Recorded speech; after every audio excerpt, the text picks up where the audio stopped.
Good morning, Busy Bees. It's Monday, September 29th, and here's your morning news rundown in under 5 minutes. President Trump is scheduled to appear at a gathering of senior military leadership at Quantico, focused on warrior ethos and defense posture.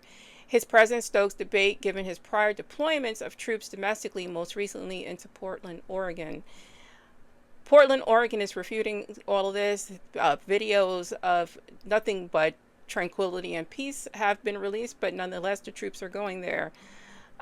He directed via Truth Social for the military to use full force if necessary. On the U.S. law, the Posse Comitatus Act of 1878, this prohibits the Army, Navy, or Air Force, which also applies to the Navy and Marine Corps, not to enforce domestic laws unless authorized by Congress or the Constitution.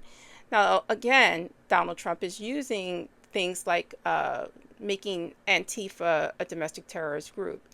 Any protest is an anti-fascist group because this is a democratic society. We all by nature should be anti-fascist.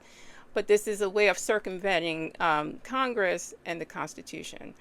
We need to pay close attention to all of this because this is to exert fear. Missouri governor signed the Trump-backed congressional map into law. Civil rights groups have filed lawsuits calling it unconstitutional due to racial gerrymandering, particularly diluting Black and Latino voting power in Kansas City and St. Louis. Again, your vote matters. If it didn't matter, they wouldn't be trying to take it away or restrict it. No matter what they do with these imaginary maps, you still can vote and vote the way you want to. That is your right as an American citizen.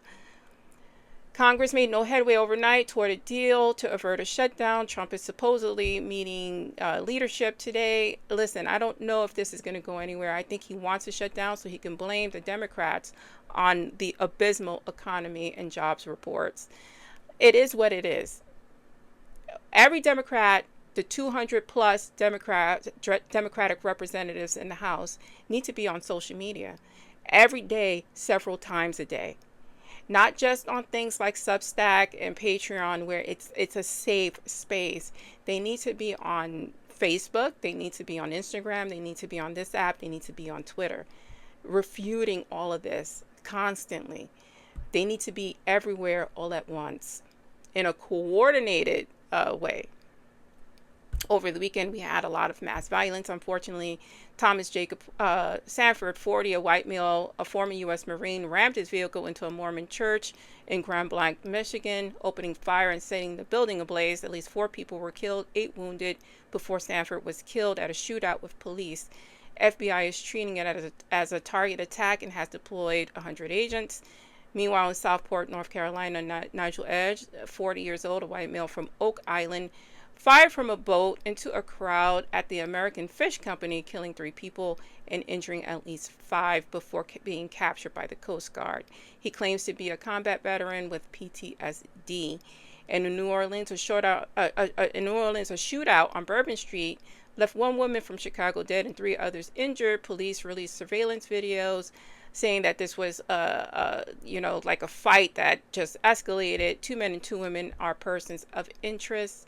No one's been arrested. I'm simply Shugar. Stay safe, stay smart, stay informed. Like, share, and follow if you can.